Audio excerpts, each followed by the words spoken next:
Ok, então, meus irmãos, mais uma vez eu quero dizer que todos são bem-vindos aqui no nosso curso, tá?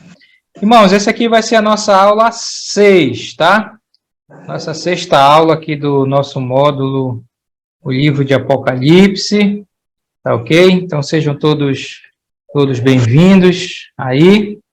E como de costume, a gente começa aqui olhando esse quadro, que é o resumo da nossa escatologia, tá?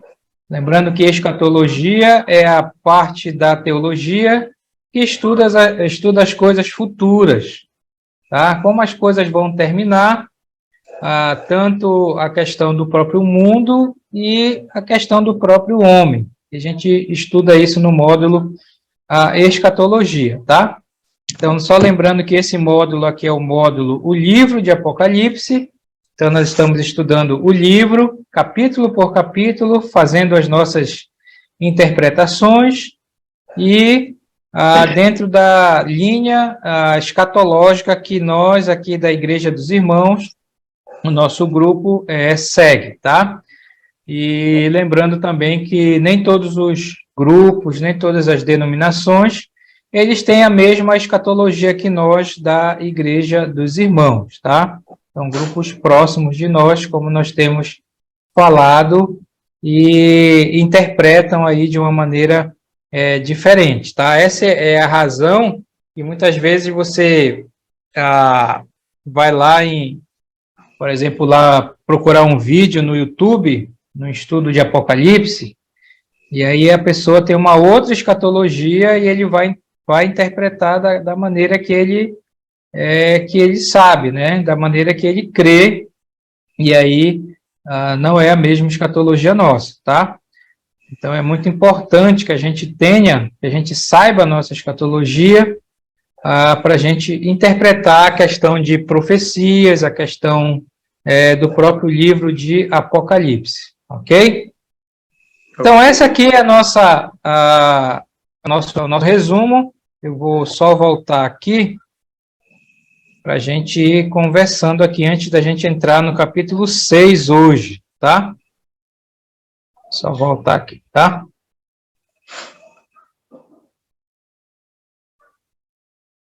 Então, como eu falei, esse quadro ele tem que estar bem incutido na sua cabeça em relação ao Apocalipse, até porque é por aqui que a gente vai se baseando também no Apocalipse, tá?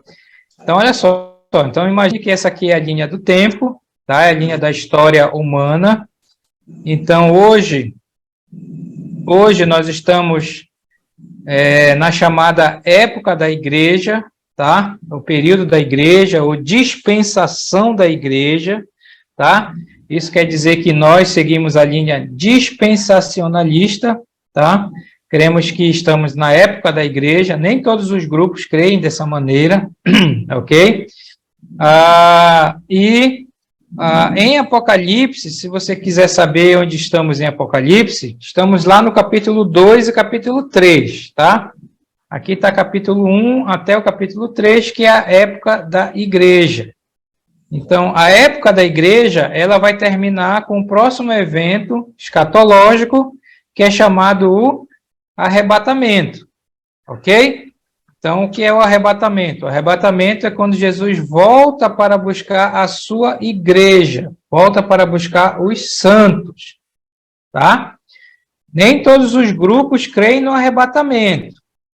Eles creem na volta de Jesus, mas a chamada segunda vinda. Nós, da Igreja dos Irmãos, nós cremos na volta de Jesus em duas etapas. A primeira, chamada o arrebatamento, que encerra a chamada época da igreja, tá?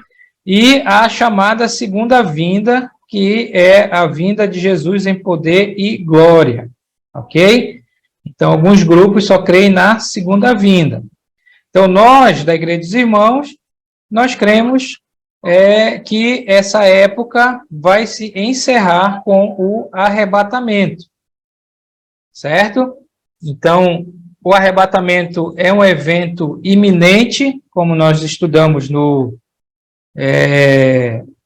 a teologia, a escatologia, né? O que é algo iminente? É algo que pode acontecer a qualquer momento. Não há sinais para o arrebatamento, tá? Nada está impedindo o arrebatamento, tá? O arrebatamento pode acontecer a qualquer momento, ok? Então, o arrebatamento, Jesus volta, leva a sua igreja. Em acontecendo o arrebatamento, segue-se a chamada grande tribulação, ou a tribulação, que é um período de 7 anos. Por que 7 anos? Porque a tribulação é a chamada a última semana das 70 semanas da profecia de Daniel. Então, se você ler Daniel capítulo 9, tem a famosa 70 semanas de Daniel. Então, 69 semanas já se cumpriram até Cristo, aí entrou o período da igreja, e aí quando a igreja sair, então vai acontecer a última semana de Daniel, que é um período de 7 anos, tá? Então, essa tribulação, ela é dividida em 2 períodos, esses 7 anos é dividido em 3 anos e meio iniciais e 3 anos e meio finais. Esses 3 anos e meio finais é que nós chamamos o tempo da grande tribulação, é quando realmente as coisas vão acontecer.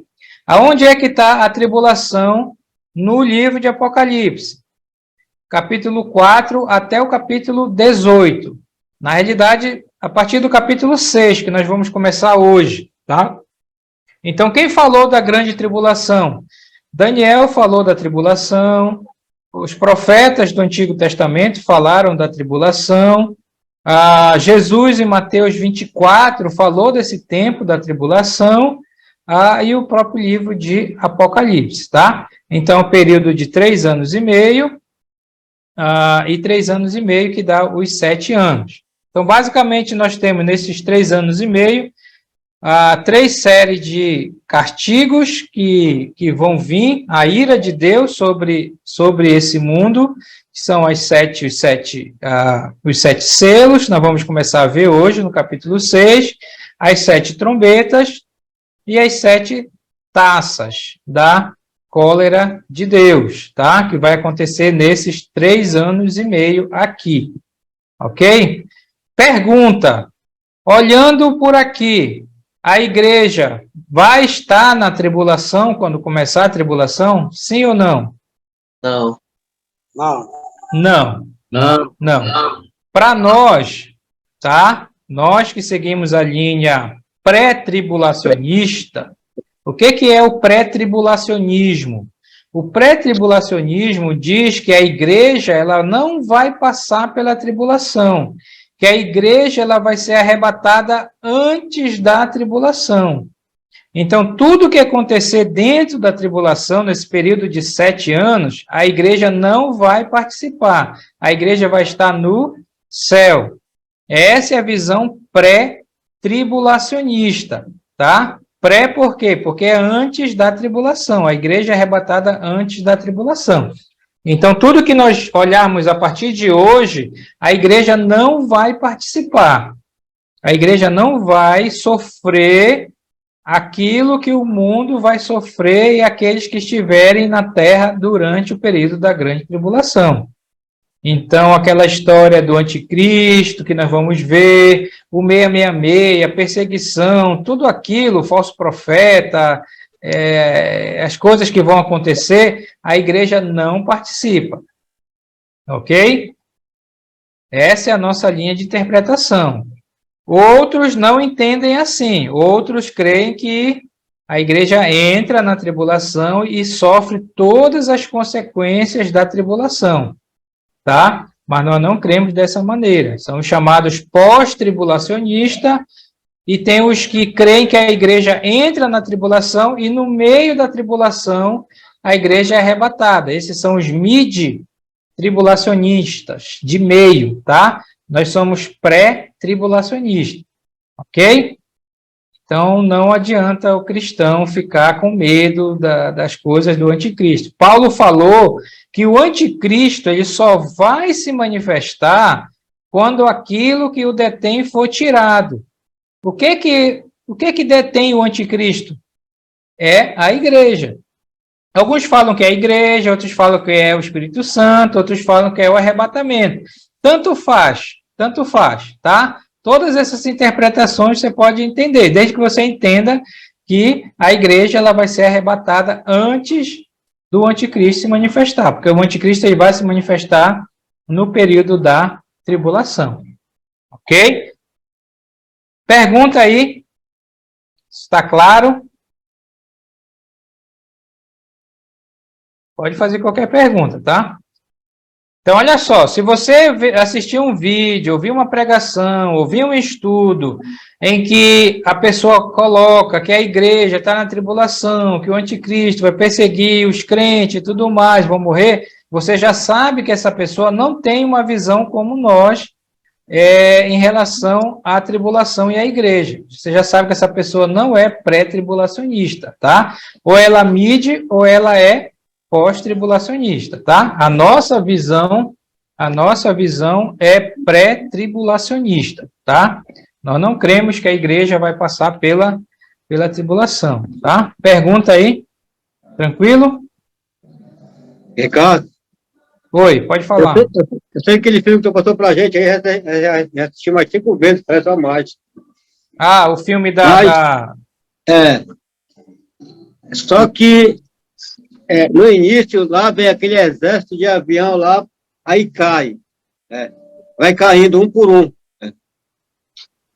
Aí, depois disso, você tem aquele camarada que vai pegar o avião, né, um bocado de gente lá, e some aquele pessoal de lá. É isso que eu não entendo, né? Eu não entendi esse pedaço, né? Desse filme aí. O filme... Sim. Não, o filme, eles têm a mesma visão nossa, né? Tem algumas coisas que, claro, não vai bater, o filme tem que encher linguiça, né? Tem aquelas histórias por lá, né? Mas a ideia é que o arrebatamento acontece o arrebatamento, você vê que eles são arrebatados, né? Lá, e depois eu estou falando aquele exército que vem na direção de Israel, aí cai. Aí depois que você tem aquele pessoal que vai entrar no avião lá, aí some. Né? Então, eu vi que aquilo não é momentâneo, né? Não foi no momento só. Ou foi só no momento, aquilo ali. Não sei. Não sei, na verdade, né? Mas filme é aquele negócio, né? Você assiste, mas tem algumas coisinhas aqui. Igual como você vê aí as histórias da Record, né? Do Edir Macedo lá, né? Tem que encher um pouco a linguiça lá, né? Eu acho que aquele começo lá, acho que não conta muito, não. O que vai contar já é quando o avião desaparece o pessoal do avião, né? Aí de lá começa a contar. Eu acho assim, né? Porque olha só, a tribulação, agora, olhando biblicamente, tá? A tribulação, ela não começa com arrebatamento, tá? Você não tem que falar que a tribulação... a igreja foi arrebatada, já começa a tribulação. Não. De acordo com Daniel, a profecia das 70 semanas de Daniel 9, 27, a tribulação ela começa quando o anticristo ele assinar um acordo de paz com Israel por 7 anos, tá? No momento que ele assinar esse acordo, então você pode marcar 7 anos que será o tempo da tribulação, ok? Pode ser que seja logo ou não, né? Porque você imagina, né? É aquilo que passou no filme, né? Acontece o arrebatamento, aí é um caos no mundo, o pessoal não vão saber o que é, alguns vão aqui e ali, né? Aí até ele organizar tudo, como a gente vai ver em Apocalipse, né? Como ele vai organizar a questão da economia, a questão da política, a questão da própria religião, né? Tá certo? Bem, acontecendo a tribulação de 7 anos, aí vai ter os eventos da tribulação que a gente vai estudar. O que vai acontecer? Jesus volta com os santos, tá? É a Apocalipse 19 já pula lá para Apocalipse 19, e aí como é que termina a tribulação? Termina com a famosa guerra do Armagedon. A gente vai ver que Armagedon, na verdade, isso é um vale, é uma palavra, vale de Megido, tá? Ou vale de Josafá, onde as tropas do mundo, né, vão se reunir naquele vale para invadir Jerusalém, né? E aí Jesus, então, volta nesse momento ali nessa batalha do Armagedon. A gente vai estudar aí sobre ela, tá? E aí tem o julgamento das nações, Satanás é preso, e o anticristo e o falso profeta, eles são lançados no lago de fogo, tá? Aqui acontecem algumas ressurreições também, tá? Você lembra que dentro da nossa visão, daquilo que a gente estudou, a gente crê em pelo menos 3 ou 4 ressurreições, tá? A primeira ressurreição é a ressurreição da igreja. Aqui no arrebatamento, a igreja vai ressuscitar. Aliás, estamos falando muito isso essa semana, né? A ressurreição, principalmente domingo agora. A igreja ressuscita, os mortos em Cristo ressuscitam primeiro. Quem estiver vivo por ocasião do arrebatamento vai ser transformado nesse momento, tá? Aqui, por ocasião do fim da tribulação, acontece pelo menos 2 ressurreições. Quem são essas ressurreições? São os santos da tribulação, aqueles que vão se converter e vão ser mortos pelo anticristo, ou pelo sistema do anticristo, 66, ou pelos castigos, né, da ira de Deus que vão estar acontecendo no mundo, terremoto, aquelas coisas todas, mas eles são santos da tribulação, então eles morrem, nós vamos falar sobre eles hoje um pouquinho, né, e eles ressuscitam aqui, tá? Aqui também ressuscitam os santos do Antigo Testamento, por exemplo, Daniel, Abraão, Davi, Moisés, toda aquela turma do Antigo Testamento, que são os santos do Antigo Testamento, eles vão ressuscitar aqui, tá? Por que eles vão ressuscitar aqui? Porque segue-se o milênio. O que é o milênio? Milênio é um período de 1000 anos, tá? Onde Jesus vai reinar lá em Jerusalém, no mundo todo, por 1000 anos. Então, vai ser um tempo de prosperidade, um tempo de paz, um tempo sem a influência de Satanás, porque ele vai estar preso, tá? E Jesus vai estar reinando. E no milênio vai se cumprir as promessas para Israel. Então, veja que nós temos a visão dispensacionalista. Como é que nós cremos? Que Deus não rejeitou Israel, tá? Israel está como se no banco de reserva, esperando esse momento aqui para entrar de novo. Na verdade, esse momento aqui, né? Hoje, quem está para anunciar o evangelho é a igreja. Mas quando a igreja for tirada, Deus vai voltar a tratar com Israel. Deus vai purificar a nação de Israel aqui para que eles possam entrar no milênio, tá? No milênio, ok? Quando nós falamos que Jesus volta antes do milênio, isso também define uma linha teológica que nós seguimos, que se chama pré-milenista. O que é que o pré-milenismo crê? E Jesus volta antes do milênio. Então, nós somos pré-tribulacionista, o arrebatamento da igreja acontece antes da tribulação, e somos pré-milenista, que é a segunda vinda de Jesus em poder e glória, ela acontece antes do milênio. E também que nós cremos no milênio literal, tá? Nem todos os grupos creem dessa maneira. Por exemplo, tem os chamados amilenistas, que são os nossos irmãos presbiterianos. Por exemplo, os presbiterianos, eles são amilenistas. Eles não creem no arrebatamento, eles creem que a igreja vai passar pela tribulação, e eles não creem no milênio literal.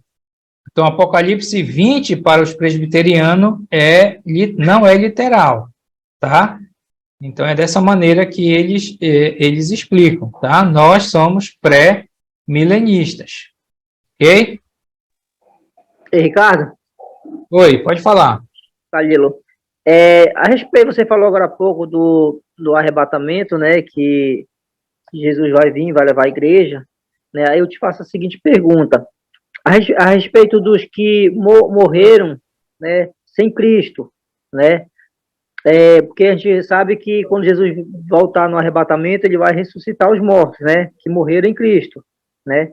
Aham. Mas aí, no caso, os que morreram sem Cristo, tanto na época antes do arrebatamento e também o depois do arrebatamento, como é que fica a questão dos que morreram sem Cristo?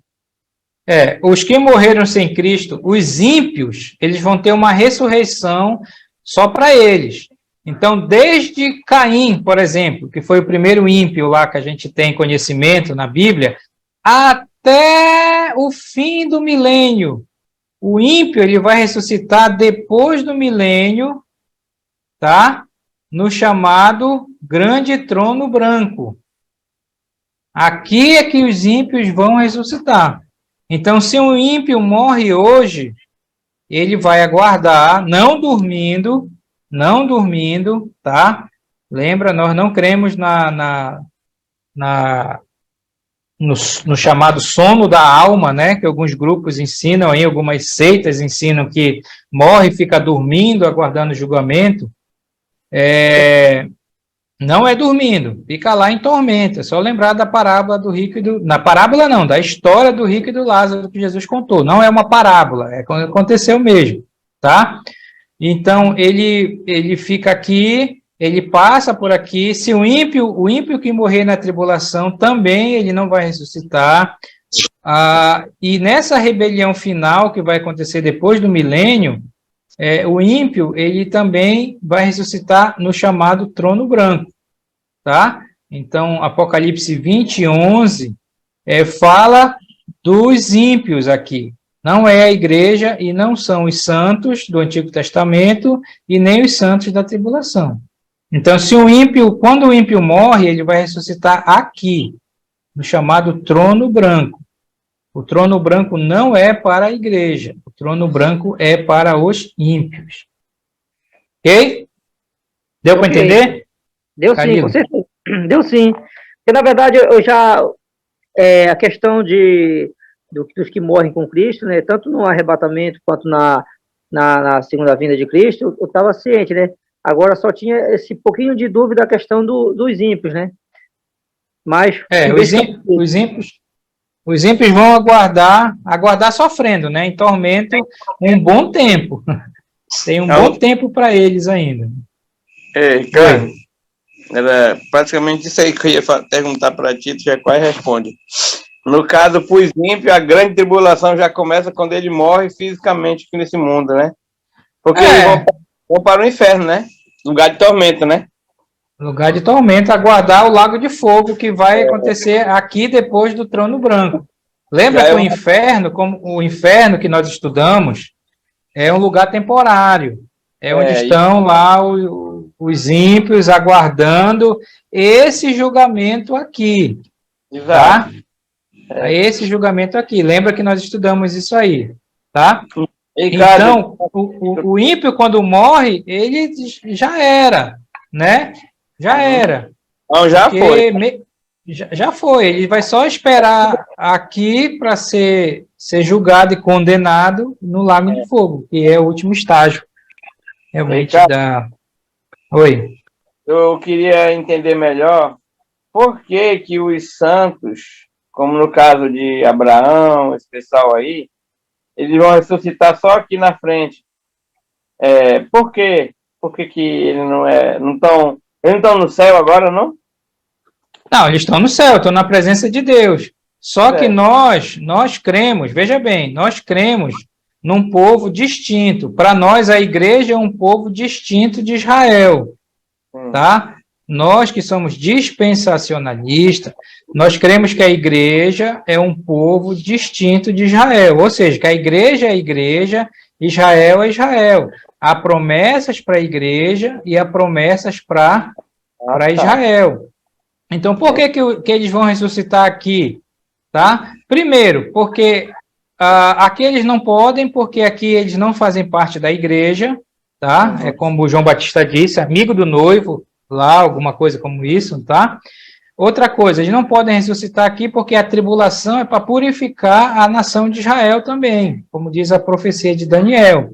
Então, eles vão ressuscitar aqui porque a nação de Israel não aguarda o arrebatamento. A nação de Israel aguarda o quê? O Messias. Por que a gente fala que é a segunda vinda do Messias? Porque a primeira foi quando ele veio há 2000 anos atrás. Agora é a segunda vinda.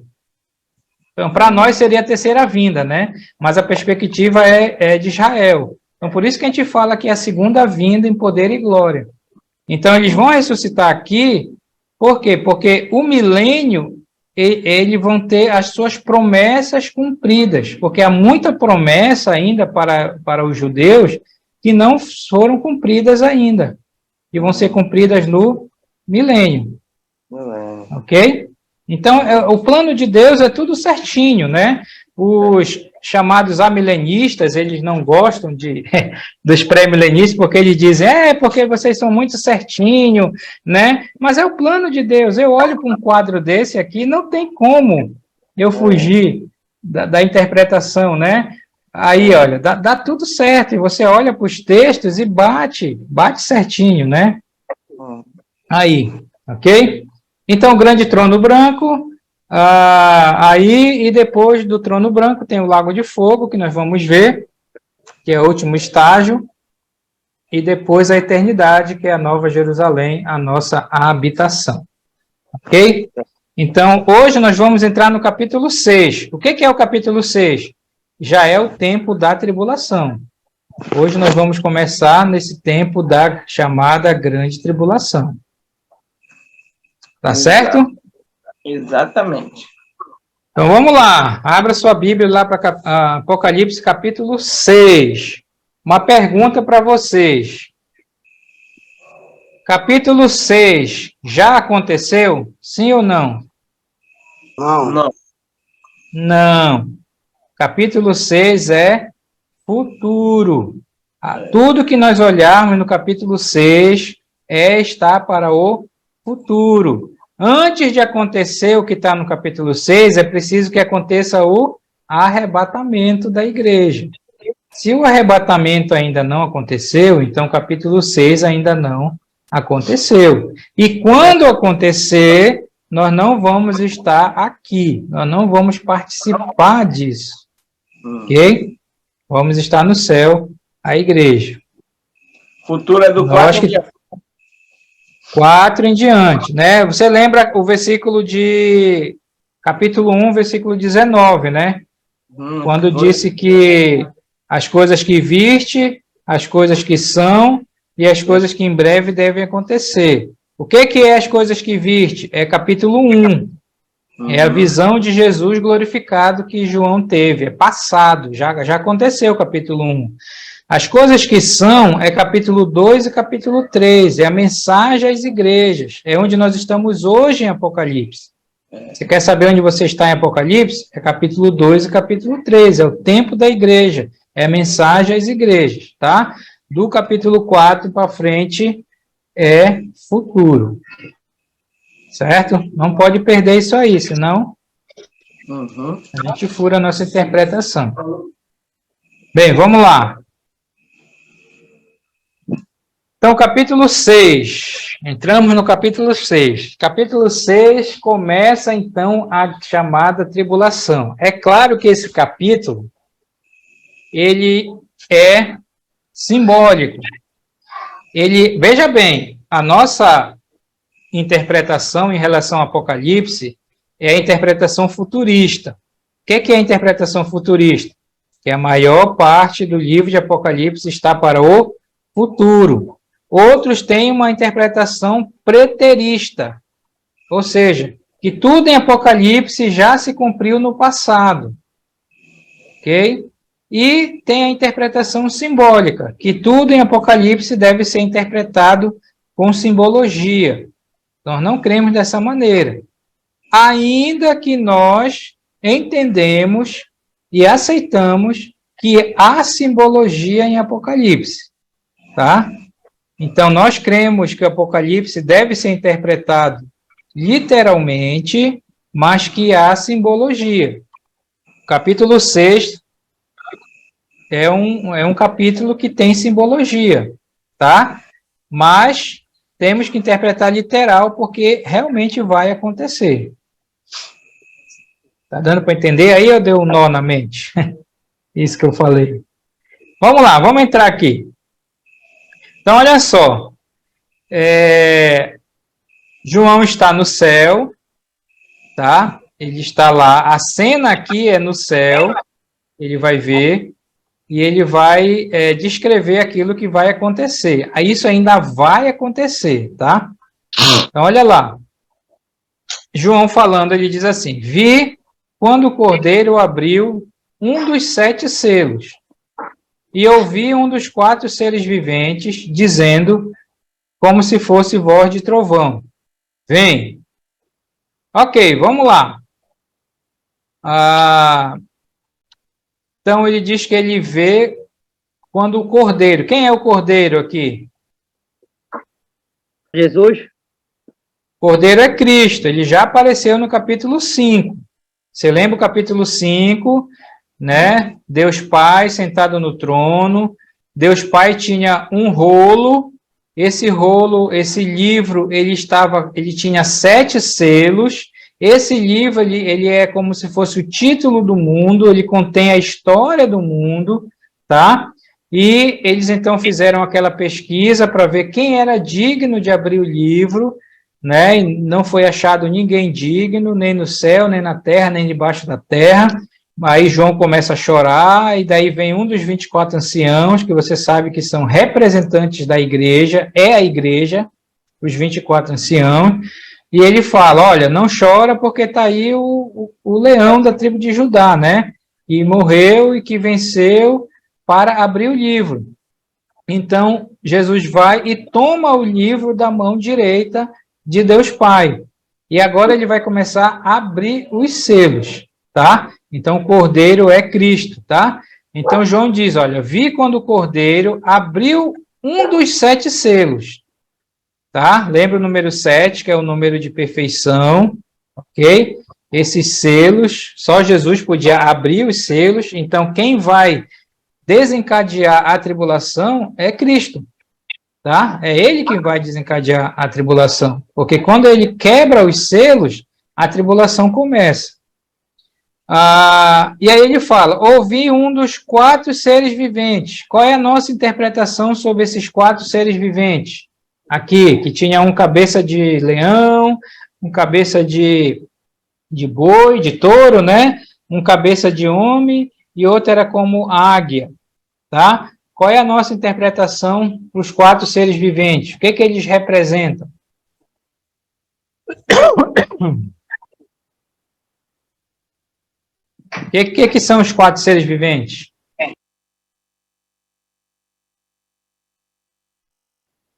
Alô? Estão ouvindo? Continue.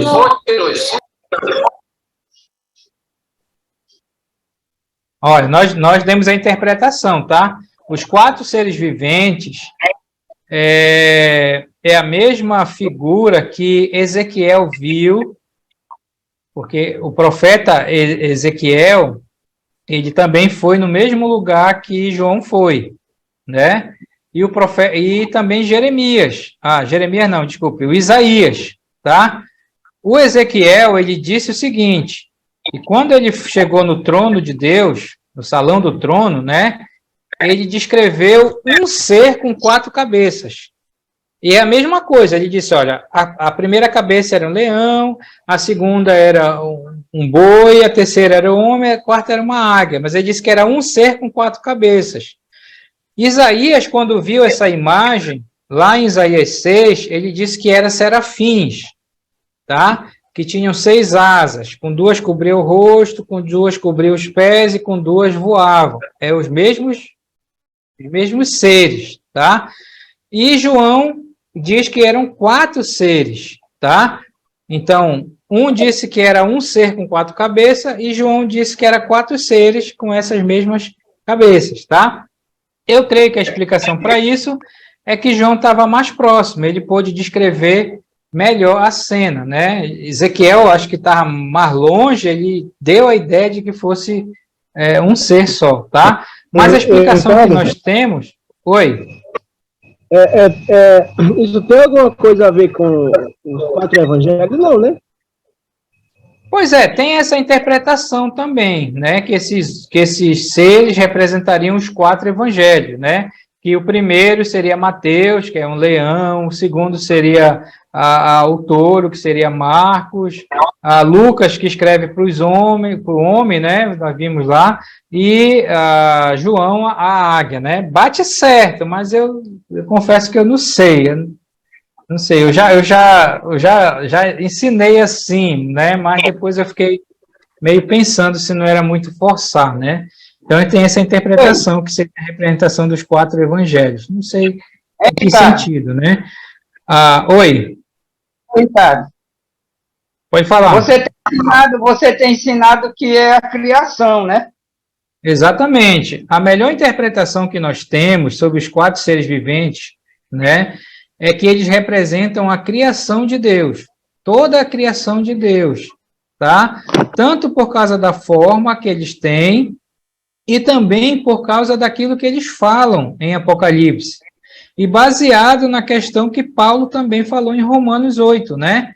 Que a própria criação aguarda a redenção, né, dos filhos de Deus, aguarda a redenção da igreja, né? Então, a maioria, né, e com quem a gente já estudou, né, e eu concordo também com isso, que esses 4 seres viventes, eles representam a criação de Deus, toda a criação de Deus. Os 24 anciãos é a representação da igreja, e os 4 seres viventes é a criação de Deus, tá? Então, fala que um desses 4 seres, quando Jesus quebrou o livro, chama, né, como voz de trovão, imagina que vai ser uma voz bem forte, né? Vem quem? Aí a gente vê o versículo 2.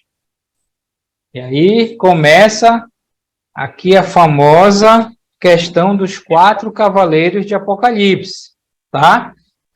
Tem muita confusão em relação a isso, muita interpretação, ok? Eu vou dizer as interpretações e vou dizer a interpretação que nós seguimos, tá? Então, olha só, versículo 2 diz, vi, então, eis um cavalo, qual era a cor desse cavalo? Branco, ok? E o seu cavaleiro, então tinha um cavalo branco e o seu cavaleiro, e esse cavaleiro, ele tinha o quê? Ele tinha um arco, repara que é um arco sem flecha, tá? Com um arco, e foi-lhe dado uma coroa. Então, esse cavaleiro, ele tem uma coroa. E essa coroa foi-lhe dada. Repare os detalhes lá, né? E ele saiu vencendo e para vencer. Bem, a grande questão aqui é, quem é esse cavaleiro nesse cavalo branco e o que representa o branco, ok? Então, tem várias interpretações aí. Uma das interpretações diz que esse cavaleiro seria Cristo, porque o branco representa a santidade e tudo mais. Santidade, paz. Tá? Então, a paz e tudo mais, né?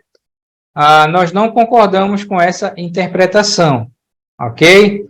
Quando nós olharmos lá no capítulo 19, você vai ver um cavaleiro num cavalo branco. Lá no capítulo 19, sim, é Cristo, porque lá no capítulo 19 é a volta dele, é a segunda vinda. Lá é Cristo. nós entendemos e nós interpretamos esse primeiro cavaleiro, falando do cavaleiro aqui, esse cavaleiro seria o anticristo. O anticristo, ok? Essa é a nossa interpretação, que esse cavaleiro do capítulo 6 de Apocalipse não é Cristo, mas sim o anticristo. Ricardo, Oi. dá até para pensar, né, que como ele quer ser imitador de Cristo, né, então eu acredito que até a gente para pensar assim, né, em tudo ele vai querer imitar a Cristo, né, até a questão de paz, tá restaurando a paz, né, então será que Exatamente. Exatamente isso. Porque você lembra, o que o anticristo vai fazer? De acordo com a profecia de Daniel, tá? A profecia de Daniel das 70 semanas, o anticristo ele vai surgir como salvador do mundo. Lembra que o mundo vai estar naquela crise da questão do arrebatamento. Pessoas sumiram e vai estar um caos. Então, o anticristo ele vai surgir como o salvador do mundo, como aquele que vai trazer a paz, trazer a ordem, trazer a paz para o mundo, tá? Não somente isso, mas ele vai também enganar os judeus. Os judeus hoje, a nação de Israel, estou falando da nação de Israel, eles ainda esperam o Messias. Você lembra que eles rejeitaram Jesus como seu Messias. Para eles, Jesus não é o Messias. Estou falando da nação de Israel. Eles ainda esperam o seu Messias. Quando esse homem surgir, eles vão ser enganados por ele, porque ele vai se passar como Cristo, tá?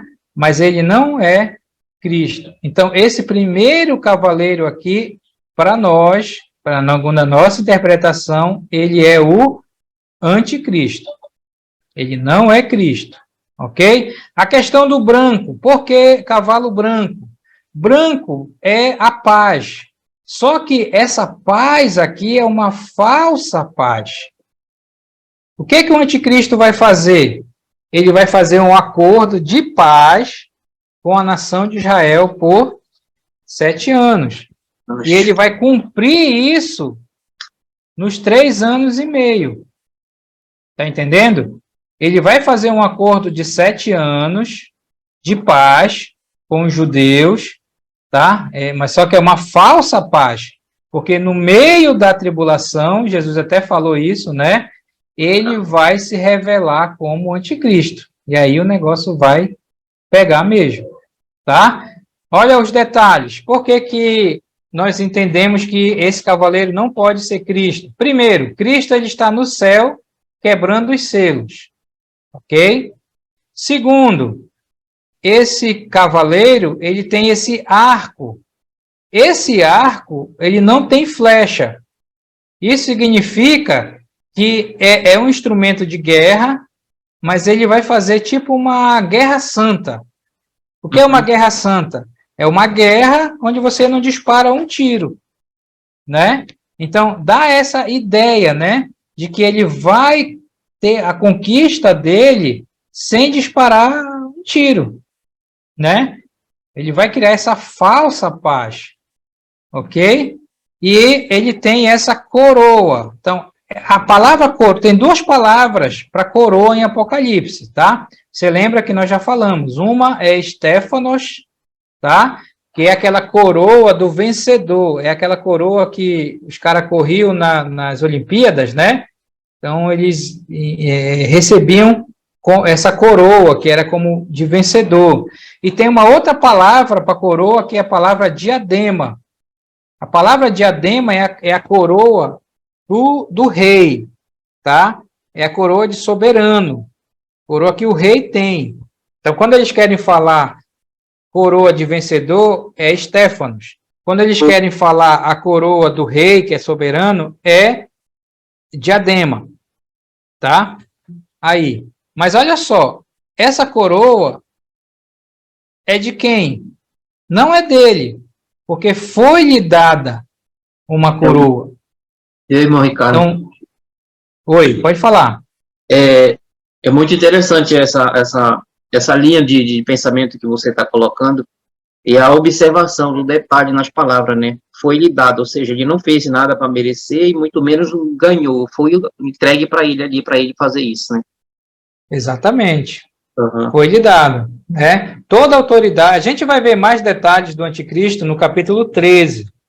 Na verdade, o anticristo e o falso profeta, que são duas pessoas distintas que vão surgir, tá? Então, esse primeiro cavalo aqui, ele representa a falsa paz que o anticristo vai trazer sobre o mundo nos primeiros 3 anos e meio da tribulação. Ok? Então, esses primeiros 3 anos e meio, o povo vai adorá-lo, né? Ele vai fazer algumas coisas, por exemplo, ele vai criar uma só religião, ele vai criar uma só economia, a gente vai ver isso no capítulo 17 e 18 de Apocalipse, tá? E ele vai fazer esse acordo com os judeus por 7 anos, tá? Ele vai construir o templo para os judeus, aí que os judeus mesmo vão adorar ele como Messias. Ele vai fazer tudo que Cristo que era para o Messias fazer, ele vai fazer aquilo que os judeus esperavam. Ele vai botar o judeu no topo do mundo. Aqui, tá? Então, na minha interpretação, esse primeiro cavalo, ele representa os 3 anos iniciais da tribulação. Aqueles 3 anos e meio iniciais. Ok? Ok. Olha só, Jesus disse, em Mateus 24, que quando esse homem se manifestar, o que ele vai fazer? Ele vai se revelar, né? Ele vai entrar no templo, ele vai exigir adoração. Aí Jesus disse, quem estiver no campo, fuja para o deserto, quem estiver em cima, não desça para pegar a capa, ou seja, porque vai seguir o tempo de grande tribulação, tá? Então, eu acredito que esse cavalo ele vai até os 3 anos iniciais. Então, é uma simbologia de como o anticristo vai agir nos 3 anos e meio iniciais. Tá certo? Segundo cavalo, versículo 3. Quando abriu o segundo selo, lembra, isso é Cristo abrindo o selo lá, o que acontece? O segundo ser vivente, mas é a criação, então diz, vem. E aí, versículo 4, e saiu outro cavalo. Esse cavalo, ele era vermelho. E ao seu cavaleiro foi-lhe dado, de novo, tirar a paz da terra para que os homens se matassem uns aos outros. Também lhe foi-lhe dado uma grande espada. Então, olha só, quando Jesus quebra o segundo selo, aparece, então, esse cavalo vermelho. Qual era a cor do primeiro cavalo? Branco. Branco, que representava a falsa paz do anticristo. O cavalo vermelho, ele vai tirar a paz. Vermelho, você sabe que simboliza sangue. Isso quer dizer que esse cavalo, quando surgir, ele está falando de guerra. O que é que tira a paz? Guerra. De um lugar? Não é a guerra? Então, é isso que vai acontecer. Quando o anticristo se manifestar no meio da tribulação, vai haver guerra. Vai haver guerra, porque eles não vão aceitar o anticristo de primeira, né? E o anticristo vai guerrear contra todo mundo. E vai haver muito derramamento de sangue. Por isso que esse cavalo, ele é vermelho, tá? Foi-lhe dado tirar a paz. Que paz é essa? É a paz do primeiro cavalo. Então, é a representação do que vai acontecer depois dos 3 anos e meio na tribulação. Guerra. E aí, aquilo que Jesus falou. Guerra, que são os sinais para a segunda vinda. Guerra, rumores de guerra, são sinais para a segunda vinda, não sinais para o arrebatamento. É aí que você entende a interpretação. E por que que eu falo, né, aquela questão do princípio das dores. E o princípio das dores é na tribulação, e não hoje, o tempo que nós vivemos. As guerras que nós ouvimos aí não são o princípio das dores, segundo a nossa interpretação. Mas aqui vai ser. Ok? Então, o cavalo é vermelho porque é guerra que vai tirar a paz. O cavaleiro foi dado tirar a paz. Os homens vão se matar uns aos outros, porque alguns vão ficar a favor do anticristo, outros contra, e o negócio vai pegar mesmo. Tá? O negócio vai ser feio, vai ser uma guerra a nível mundial, tá? E tem essa questão da grande espada, né? A interpretação, o que que é essa grande espada aqui, né? Se você olhar a apostila do seu Bill, ele diz, olha, a grande espada pode ser uma bomba atômica, uma bomba nuclear, uma bomba dessas aí que eles têm, né? E eles vão jogar. Você sabe aí que está essa tensão aí, Rússia e Estados Unidos agora, um querendo jogar uma bomba nuclear no outro, né? Aí todo mundo preocupado, mas essa época aqui, nem perto do que pode acontecer hoje, tá? Deu para entender? Então, essa grande espada seria algum instrumento aí de destruição, realmente, que essa época vai trazer aí, depois que o anticristo se manifestar. Pergunta? Olha, Esse sim. cavalo vermelho, com essa que foi lhe dada a autoridade, esse cavaleiro para tirar a paz, né? E com esse grande instrumento, que é uma grande espada, me lembra muito aquele exército, eu acho que é da Coreia, né? Aquele exército isolado lá do mundo. Não sei porquê, mas me lembra aquilo, a preparação que ele tem, né? E as cores também que eles usam. Eles sempre fazem essa relação também, as cores das bandeiras e tudo mais, né? Mas o que a gente tem que entender é a questão que é guerra, tá? Uhum. É a guerra que vai ter quando o anticristo se manifestar. Por isso que eu entendo que isso é meio da tribulação. Porque quando o anticristo se manifestar, ele vai exigir adoração para ele. Claro, muitas nações não vão aceitar e vão tentar tirar ele do poder, e aí a guerra vai ser feia mesmo, tá? O negócio vai ser feio. Oi. Ricardo, Mateus 24, 7. Jesus está descrevendo isso aí, será? Sim, lembra que Mateus 24, Jesus descreve várias coisas, vários períodos ali, né? E com certeza, não sei, o versículo 7 tem que ler aí, mas tem o parágrafo que ele fala realmente desse tempo aí. Tempo da tribulação. Está muito idêntico com o segundo selo. Sim, com certeza. Com certeza ele estava falando desse período aí, tá? Então, olha só, olha como é o raciocínio. Primeiro cavalo, a cor é branco. O cavaleiro é o anticristo. O que é o branco? É a paz, falsa paz, do anticristo. O que tira a paz? É a guerra. Guerra tem cor de vermelho. O vermelho tem cor de guerra, cor de sangue. É o segundo cavalo, tá? Vamos lá. Isso é o tempo da tribulação, tá? Ele está descrevendo como vai ser a tribulação de maneira simbólica através desses cavaleiros. Ok? Isso é simbólico, meus irmãos. Não é que na tribulação vai aparecer, a não ser o anticristo, que vai ser literal mesmo, né? Mas o que ele quer mostrar é a situação. Não é que vai aparecer um cavalo andando pelo mundo vermelho com seu cavaleiro. Não é isso, tá? É a situação, é o contexto da questão da guerra. Tá certo? Nesse caso, esse cavalo vermelho e os outros são ações do anticristo, não é isso? Eu não diria ações do anticristo. O primeiro você pode até falar isso, porque é o que ele vai fazer, aquela falsa paz, né? Esse aqui, vermelho, e os outros, você vai ver que vão ser consequências do que vai acontecer, né? O vermelho simboliza a guerra, não necessariamente a guerra que o anticristo vai fazer, porque ele vai fazer guerra, né?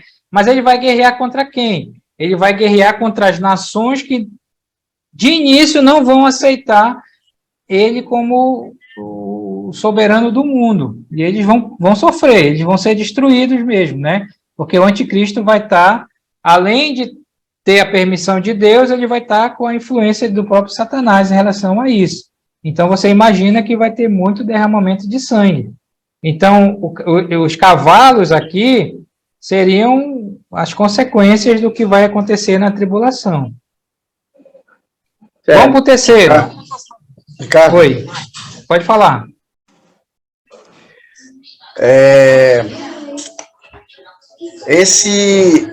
Esses episódios que irão estar acontecendo na tribulação, eles serão os primeiros 3 anos e meio iniciais ou eles serão os completos, os 7 anos? Não, é isso que eu estou falando. Para mim, segundo a minha, eu acredito que o primeiro cavalo, ele representa os 3 anos e meio iniciais, porque é um período de falsa paz.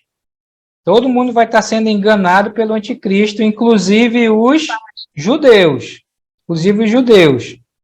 Quando o anticristo se manifestar como anticristo mesmo, né, aí que vai acontecer a guerra e as consequências da guerra que a gente vai ver aqui para frente. É por isso que Jesus disse que a grande tribulação é que é o período terrível mesmo, que é os 3 anos e meio finais desse período de 7 anos. Então, eu acredito que a partir do cavalo, do segundo cavalo, é para os 3 anos e meio finais, a chamada grande tribulação.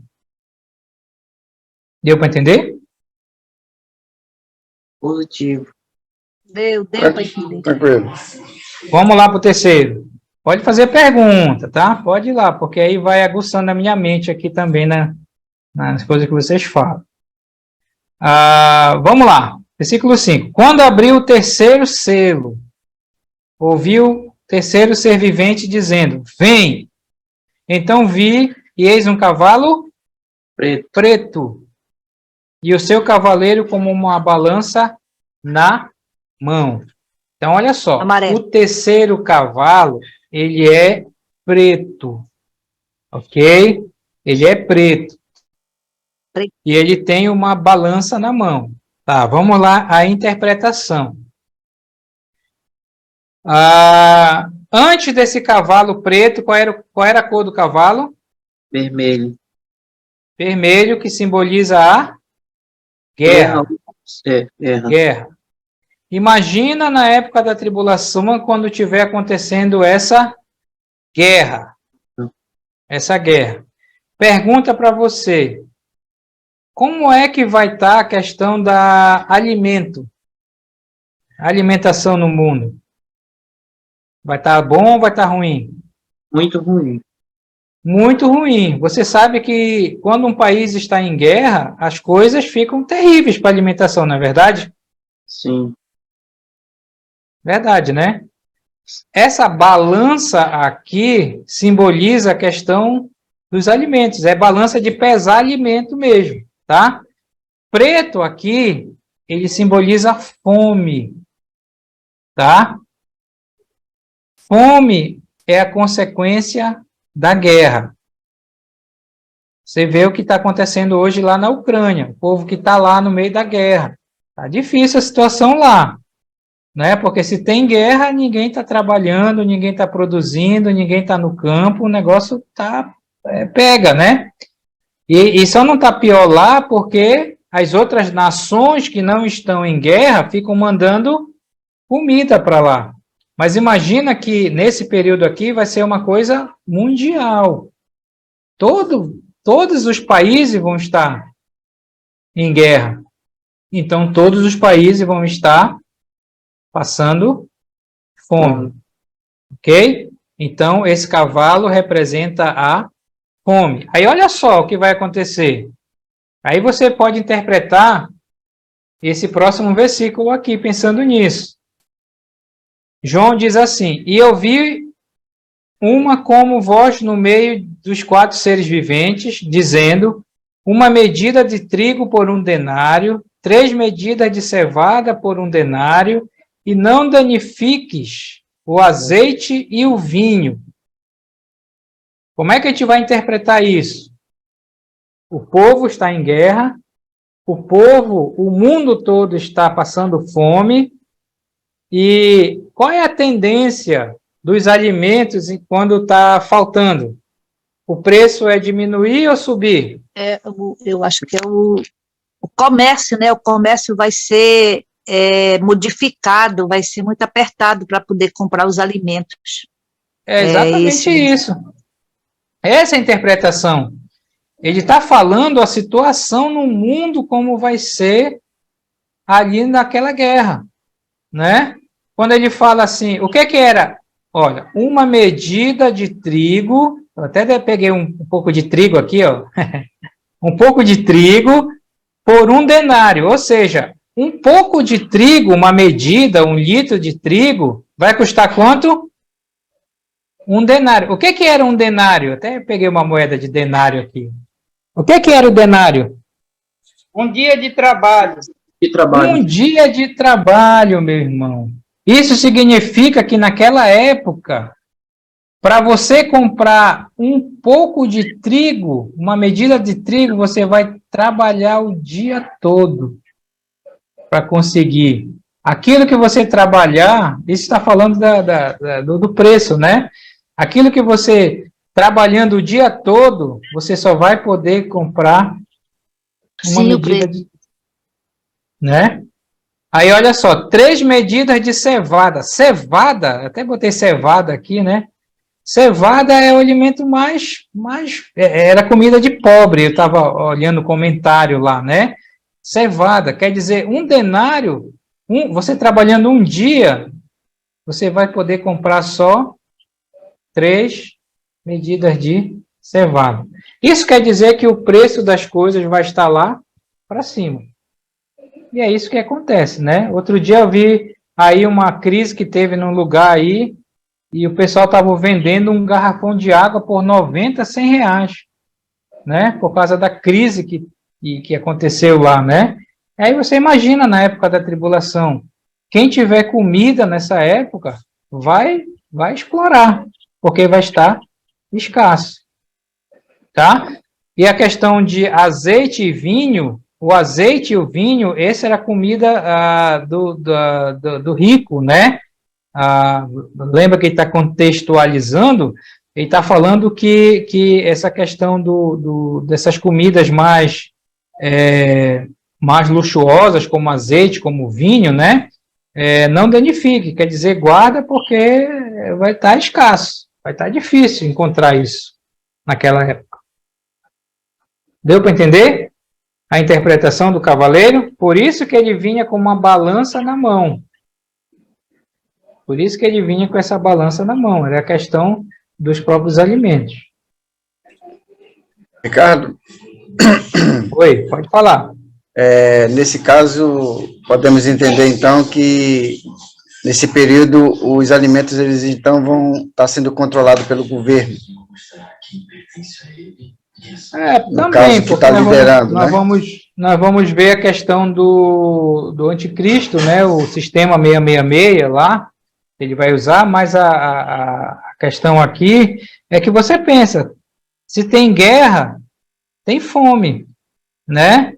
E quem tem comida não vai vender barato, não vai dar, né?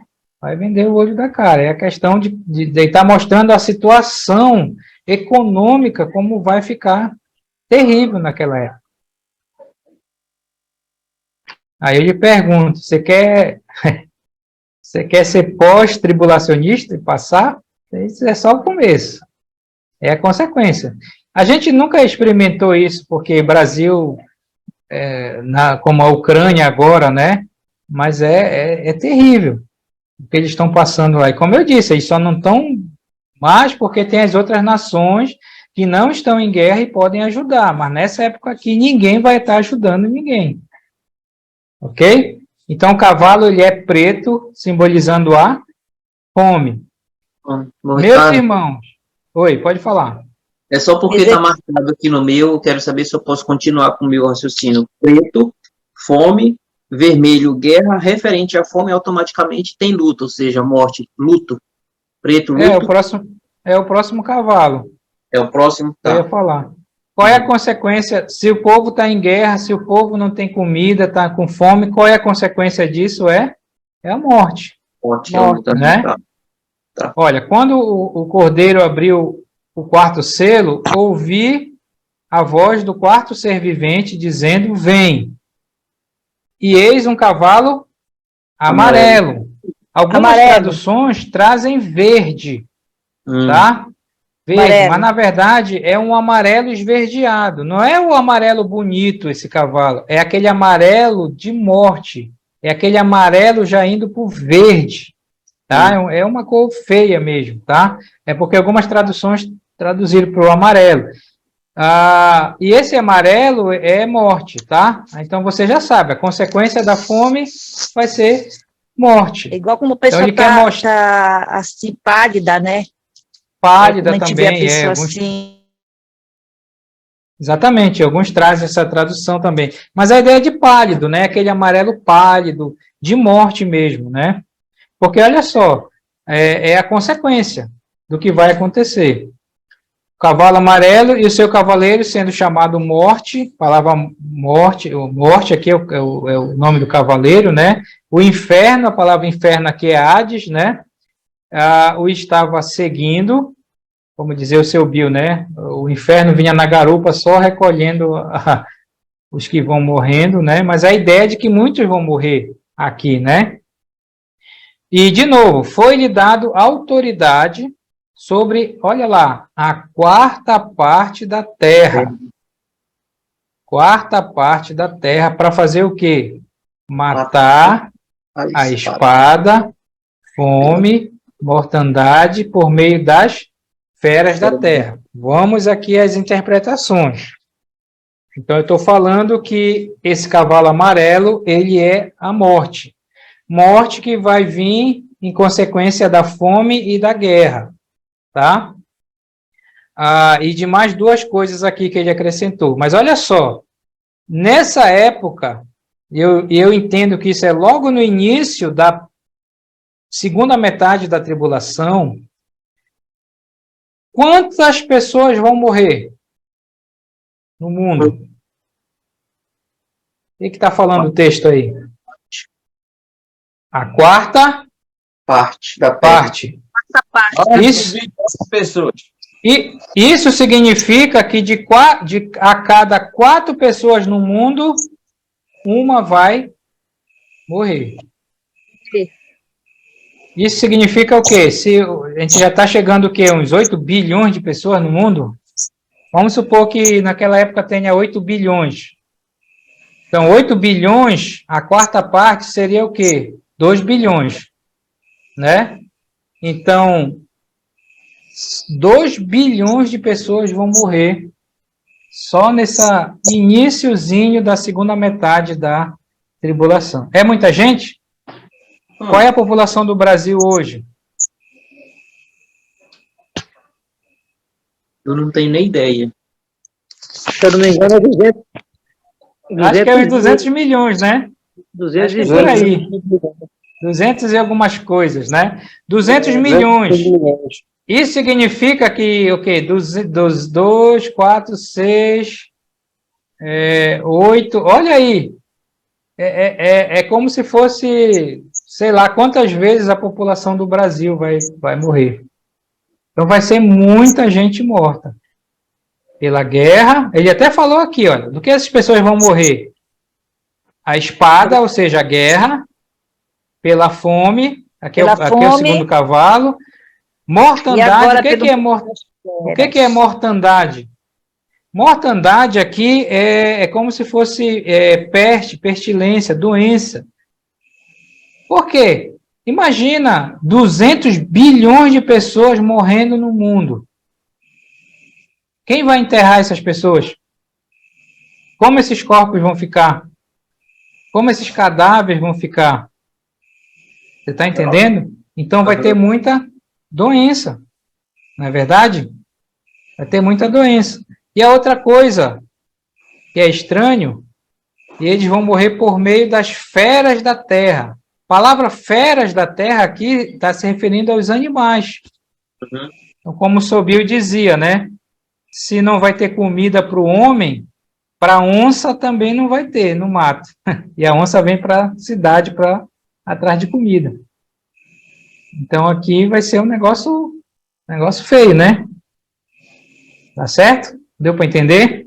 Então aqui o cavalo, o quarto cavalo, está falando da morte que vai ter no mundo.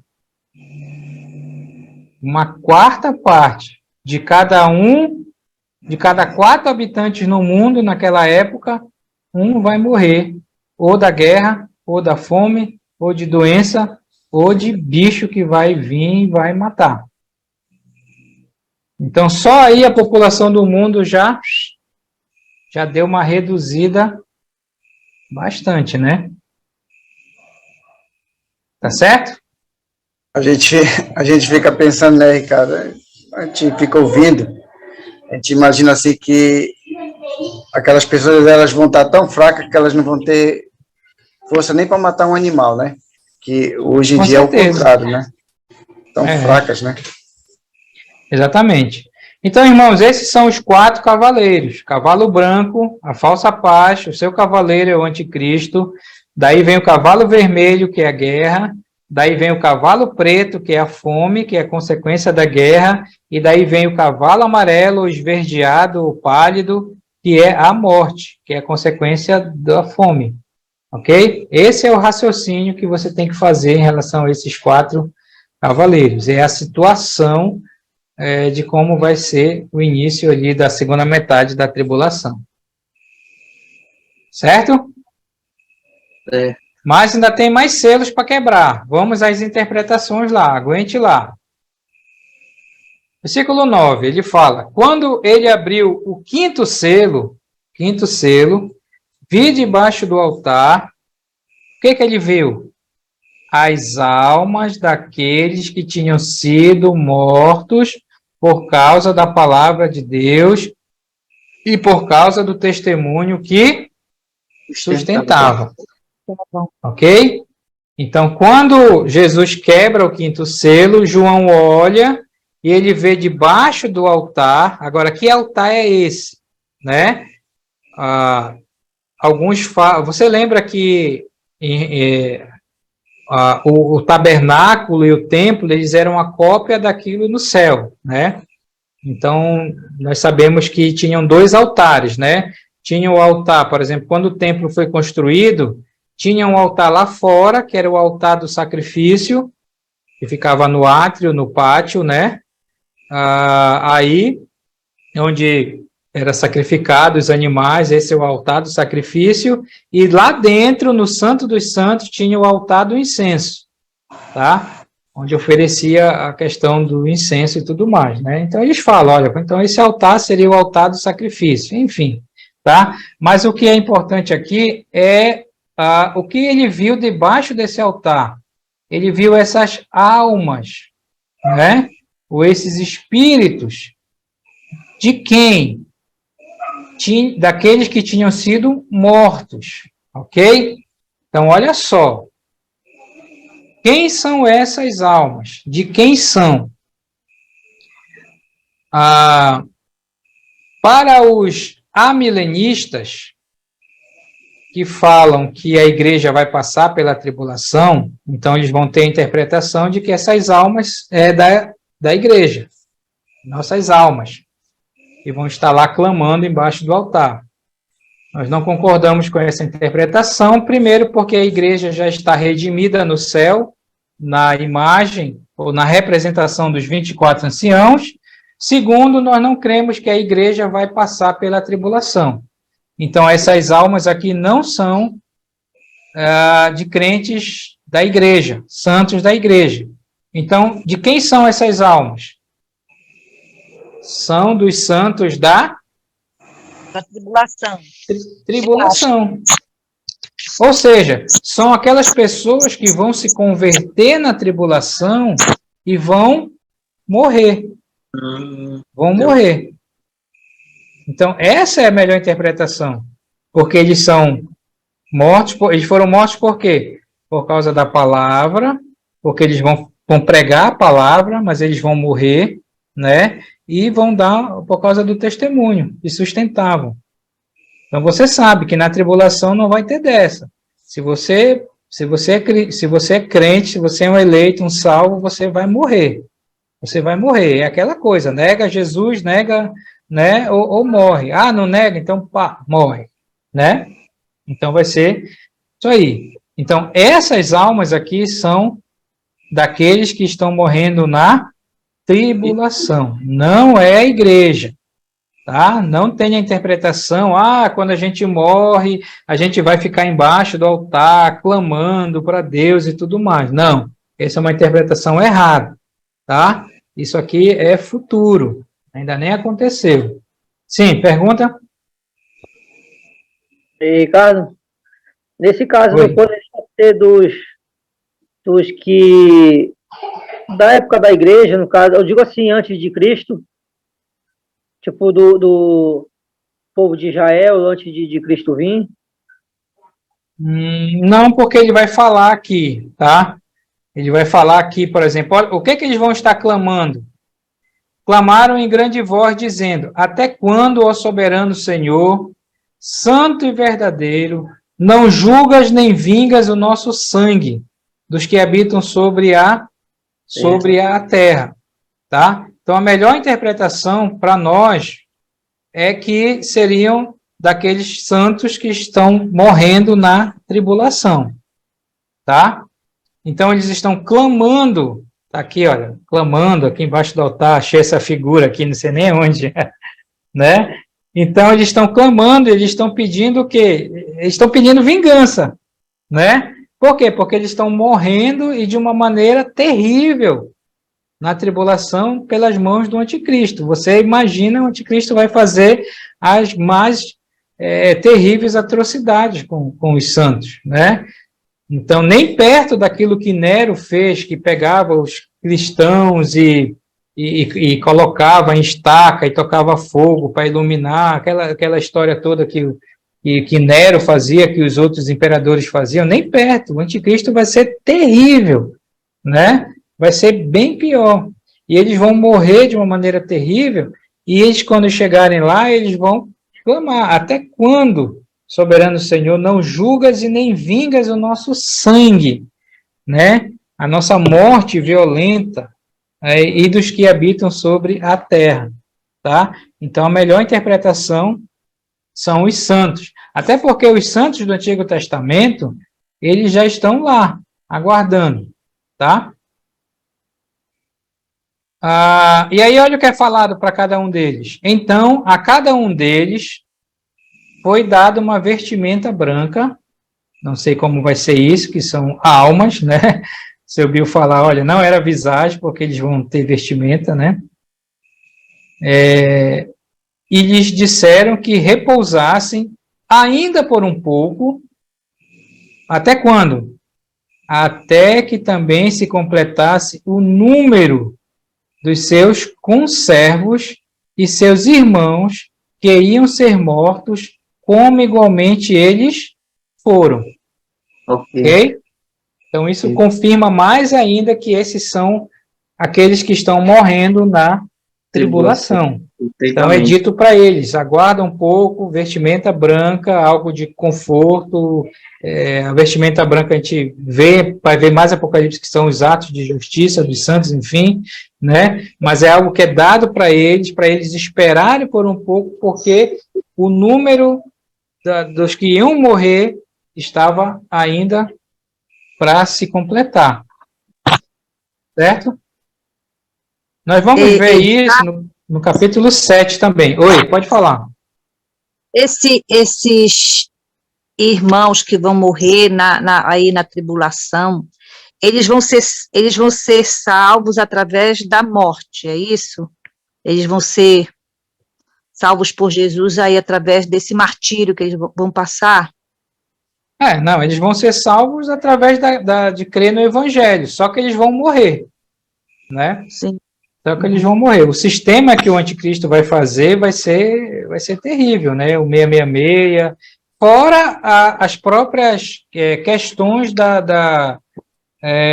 daquilo que está acontecendo na tribulação, né? Fome, sede. A gente vai ver, por exemplo, capítulo 7, né? Você lembra? A gente vai ver também que esses vão chegar no céu, aí você vê que Jesus vai consolar, nunca mais cairá o sol sobre eles, não terão fome, não terão sede. Isso não é a igreja. Isso são os crentes da tribulação que vão chegar lá, porque eles vão morrer dessas coisas. Certo? Vamos lá.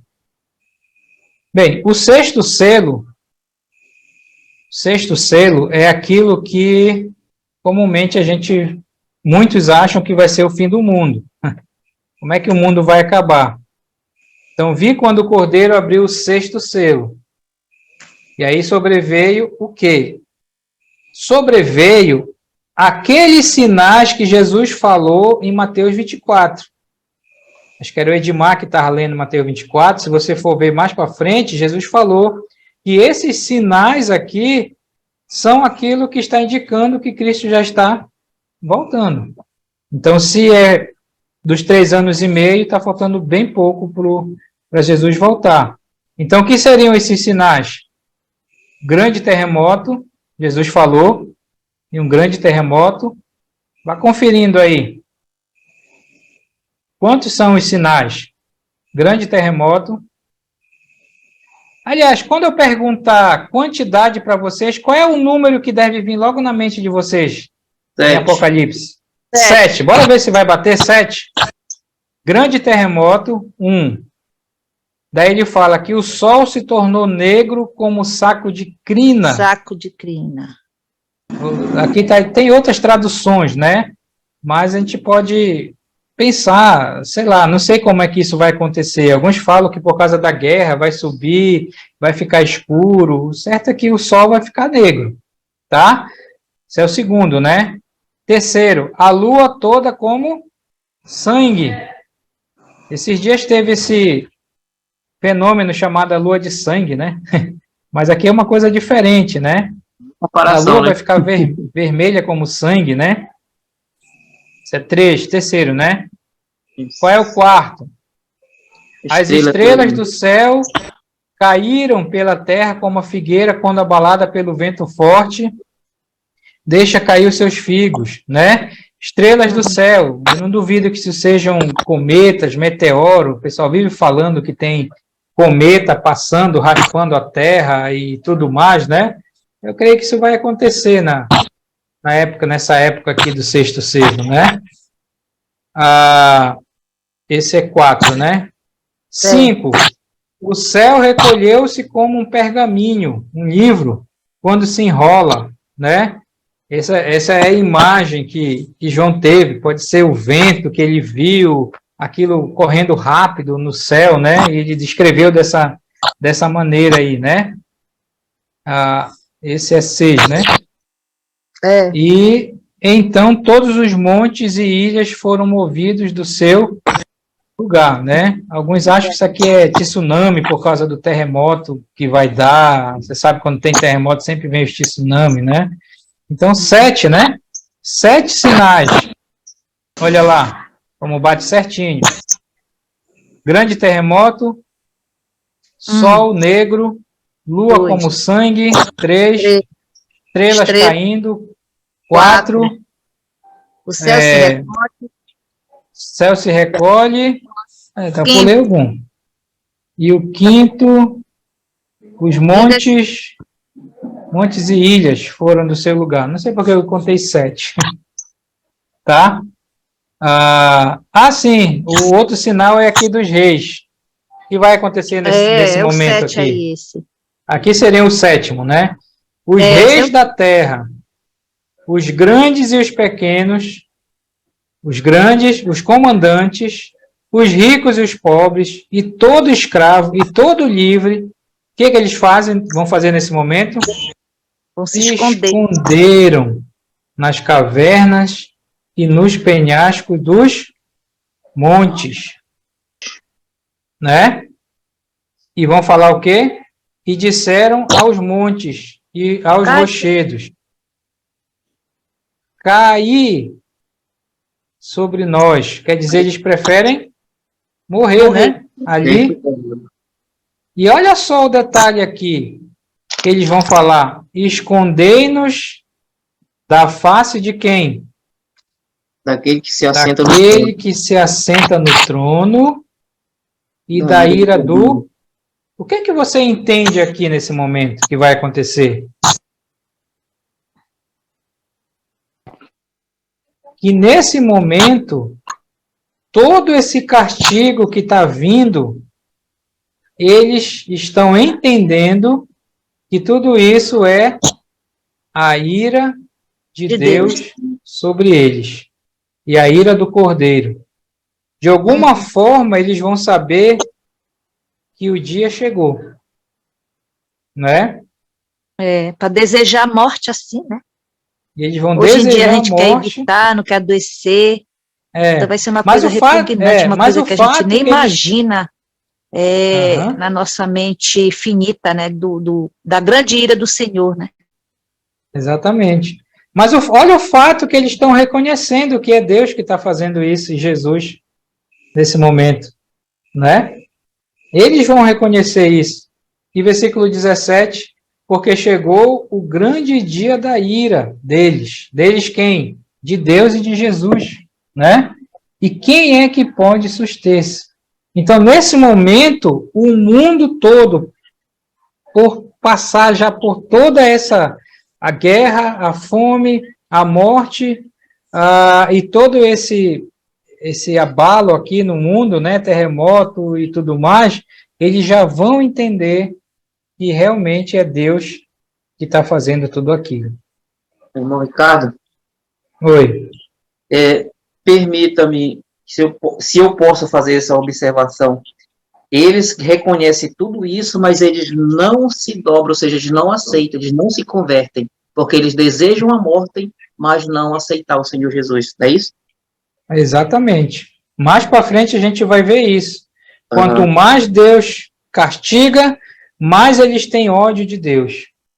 Quanto mais eles apanharem, mais eles têm ódio de Deus. E como dizia o pastor Bill, Deus tem razão de continuar o seu julgamento. É interessante, né? Interessante que o ímpio, ele pode apanhar e vai apanhar, mas ele não vai. Ele até vai reconhecer que é Deus que está fazendo aquilo, que é Jesus, que é o dia da ira, que, como diz Eclesiastes 3:11, Deus colocou no coração do homem a eternidade. Todo homem sabe que isso vai acontecer. Nós sabemos, Apocalipse, por isso que eles têm medo de Apocalipse, por isso que eles não querem estudar Apocalipse, né? Porque eles sabem no fundo lá. E quando essas coisas acontecerem, eles vão saber, mas eles vão preferir a morte do que se render ao Senhor, tá? Então, irmãos, esses são os sete selos, tá? Aliás, os 6 selos, tá? Lembra que foi só 6 aqui. A gente não viu o 7º selo. Ok? Quando o Cordeiro abriu o 6º selo. Então, vai faltar o 7º selo, tá? Bem, alguma pergunta aí sobre este capítulo? Aqui é mais interpretações mesmo, tá? Mais para a gente entender aí. Oi, pode falar. Quando aqui no versículo 16, aí, quando ele fala assim, ó, cai sobre nós, né, no versículo 16, cai sobre nós e escondei-nos da face daquele que se assenta no trono e da ira do Cordeiro. Quando ele fala assim, daquele que se assenta no trono, ele está falando de Deus? Exatamente. Por alguma você lembra da imagem lá do capítulo 5, né? Deus Pai que está sentado no trono. Nesse momento, por alguma razão, eles vão saber que é Deus Pai que está sentado no trono que está fazendo tudo aquilo. Vai cair a ficha para eles, como a gente fala. Uma pergunta também. esses acontecimentos aí que fala dos cavalos, né, dos cavaleiros, eles vão acontecer... Oi? Não deu para ouvir? Sim, ou eles estão sucessivos ou eles estão simultâneos? Não, é isso que eu digo. Para mim, eu entendo que a partir do segundo cavalo, tudo vai acontecendo direto. Né? Guerra, fome, morrendo. Isso aqui. Lembra que Jesus disse: se não tivesse aqueles dias sido abreviados, ninguém se salvaria? Ele está falando desse tempo aí. E detalhe, isso é só a primeira série de juízos.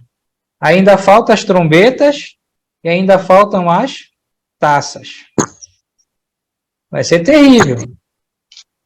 Você fala que durou quanto tempo a pandemia aí no mundo? Chegou a 2 anos de sofrimento e tal, né? Mais Você ou menos. imagina, nem perto do que vai ser a grande tribulação, ou esse período da tribulação, né? Então, meus irmãos, aplicação para nós. Graças a Deus que a gente vai estar livre dessas coisas. Amém. A gente vai estar no céu, adorando ao Senhor e depois voltando com Ele no final dessas coisas, né, para desfrutar. Então, é isso que a gente tem que adorar a Deus e agradecer a Ele mesmo, né, por Ele ter nos livrado desse tempo, que vai ser terrível, como Jesus disse. É um tempo que nunca houve, nem haverá esse tempo da tribulação.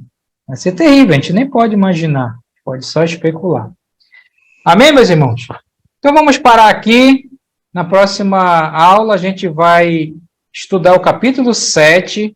Eu já lhe digo que o capítulo 7, ele é um capítulo de intervalo. Tem 3 ou 4 capítulos em Apocalipse que eles são uma pausa na revelação, ou seja, é algo para explicar alguma coisa da tribulação. O capítulo 7 vai ser isso, é como se fosse uma respirada, não é que vai parar as coisas na tribulação, né? Vai tá acontecendo direto, vem as 7 selos, depois vem as 7 trombetas, depois vem as 7 taças e o negócio vai indo mesmo, é terrível, né? Mas aí a gente tem esse capítulo 7, capítulo 10, capítulo 13, 12, outros capítulos aí que vai ser para explicar alguma coisa da tribulação, mas não perca o que está acontecendo no mundo, tá certo? Então, na próxima aula, a gente vai estudar o capítulo 7, se Deus quiser.